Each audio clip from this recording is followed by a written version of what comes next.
একটি খবর শুনতে পাচ্ছি, ফেসবুকে দেখছি যে আনএডেড মাদ্রাসার শিক্ষকরা তারা নাকি বুকে কোরআন নিয়ে তারা নবান্ন অভিযান করবে, কোরআন আন্দোলন করবে। আমি এই আনএডেড শিক্ষকদের সাথে আছি, পাশে আছি, তবে এইটা মেনে নিতে পারছি না কোরআন নিয়ে আন্দোলন।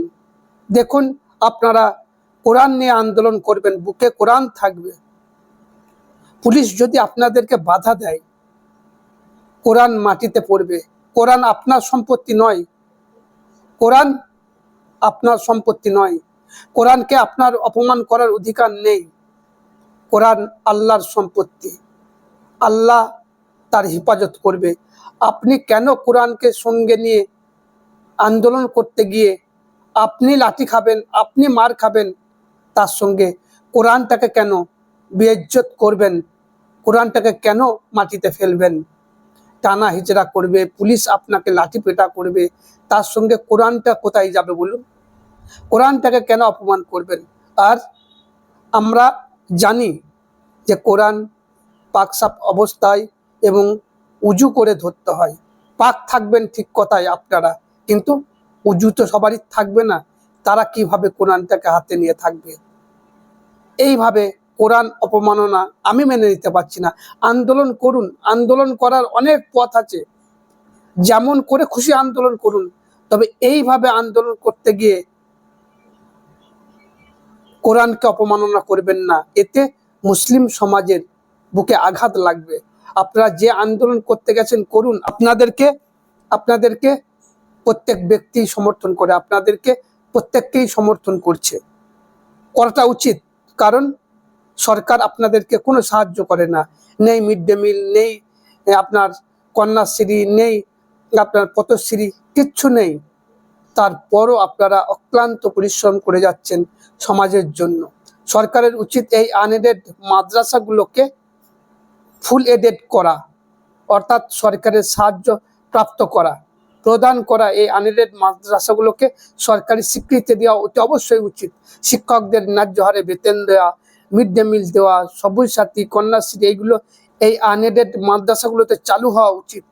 এটা প্রত্যেককেই চাইছে, কিন্তু দাবি আদায় করতে গিয়ে এমন কিছু করবেন না যাতে কোরআনের অপমাননা হয়, মুসলিম সমাজ যাতে আহত না হয়। কোরআনকে অপমান করা মানে গোটা বিশ্বের মুসলিম সমাজের বুকে আঘাত লাগবে। কোরআনকে নিয়ে আন্দোলন এইরকম ছেলে খেলামি করবেন না, এইগুলো মানুষ ভালো চোখে নেবে না। আপনারা আন্দোলন করছেন, করুন। কোরআন নিয়ে আন্দোলন এটা কখনো সমর্থনযোগ্য নয়, সমর্থন কেউ করবে না, আমি তো করবই না। একটু ভেবে দেখবেন, কোরআন নিয়ে আন্দোলন করতে গেলে কত সমস্যার সম্মুখীন হতে হবে। কোরআন মাটি পড়ে যেতে পারে, কোরআন বেইজ্জত হবে, কোরআনের ওপর লাঠি পড়তে পারে। আপনি মার খাচ্ছেন, খান, কিন্তু আল্লাহর কালাম, পবিত্র কালাম, গোটা দুনিয়ার এবং আসমানের শ্রেষ্ঠ কিতাব, সেই কোরআনকে যাতে অপমানিত না হতে হয়, কোরআনকে যেন মাটিতে না পড়তে হয়, কোরআনকে যাতে লাঠি খেতে না হয়, তাই কোরআন নিয়ে আন্দোলন নয়, আপনারা আন্দোলন করুন, যত ইচ্ছা আন্দোলন করুন। 40 দিন করছেন, আরো 40 দিন করুন, আরো 1 বছর করুন, কোনো সমস্যা নেই। কিন্তু এই ধরনের আন্দোলন করার ঘোষণা যদি দিয়ে থাকেন, যেটা শুনতে পাচ্ছি, ফেসবুকে দেখতে পাচ্ছি বিভিন্ন পোস্টে, যে কোরআন আন্দোলন করার ডাক দিয়েছে, নবান্ন অভিযান হবে, রাজপথে কোরআন বুকে নিয়ে নবান্ন অভিযান করবে আনএডেড মাদ্রাসার শিক্ষকরা, আমি এটা মোটেও সমর্থন করতে পারি না। আর এই আন্দোলনের সুফল পাবেন না, এই আন্দোলন সমাজ ভালোভাবে মেনে নেবে না। যাই হোক, আপনারা এই কোরআন নিয়ে আন্দোলন এটা আপনারা কেমনভাবে দেখছেন, আপনারা আপনাদের মতামত দিবেন। আমি তো বললাম এই আন্দোলন কোনো মতেই আমি সমর্থন করতে পারি না। ভালো থাকবেন, সুস্থ থাকবেন। জয় হিন্দ, জয় বাংলা।